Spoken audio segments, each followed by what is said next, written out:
شركة المهندس منسي للصناعات الهندسية والتغليف الحديث تقدم لكم ماكينة فلومان سباك موديل 911 لتعبئة وتغليف جميع أنواع المواد الصلبة. المكنة اللي بنقدمها لحضراتكم النهاردة سهلة وبسيطة، مزودة بسير تغذية للمنتج. بنقدم لحضراتكم النهاردة تجربة عملية على بلفات وقطع غيار هواء، قطع غيار نيوماتيك. ادي شكل الكوبايات بتاعتنا اللي بنحط فيها بنلقم فيها المنتج بتاعنا. المكنة بتشتغل بنظام التلقيم اليدوي. ادي شكل الرول بتاعنا، ده طبعا رول تجريبي. المكنة بتشتغل على كهرباء المنزل عادية 220 فولت، سهلة وبسيطة الاستخدام.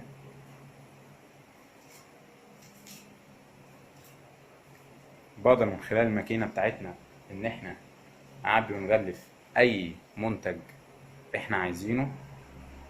نقدر نغلف عليها الصابون، نغلف عليها الباتيه، الكرواسون، اي مواد صلبة او اي مواد مكعبة.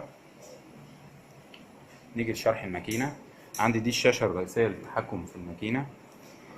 السي ده عندي عدد الأكياس الماكينة عملتها، ال ده طول الكيس، الاس دي سرعة الماكينة وهي هنا ستوب عشان أوقف الماكينة، والبي ده الفوتو سيل. عندي دي عدادات الحرارة اللي بظبط من خلالها درجة حرارة لحام الكيس.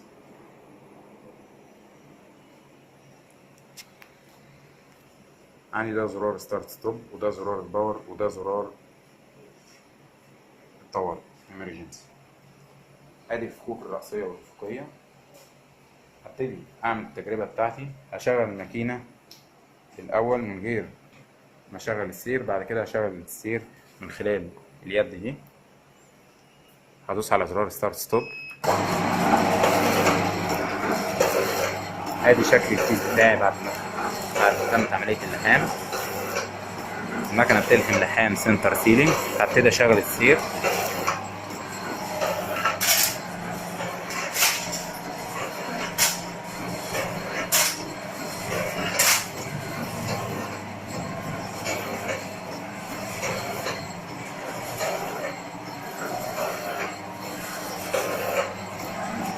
هبتدي اوقف السير، بعد كده اوقف الماكينة.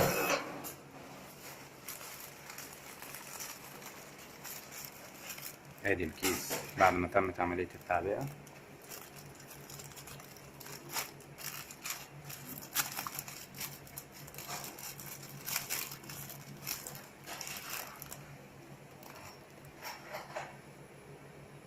زي ما قلنا المكنة بتلحم لحام سنتر سيلينج من الظهر ومن فوق ومن تحت. ماكينة فلومان سباك موديل 911 مقدمة لكم من شركة المهندس منسي للصناعات الهندسية والتغليف الحديث، فرع مدينة نصر، تحت إدارة وإشراف المهندس أحمد حسن مدير فرع مدينة نصر. شرح حسن مصطفى.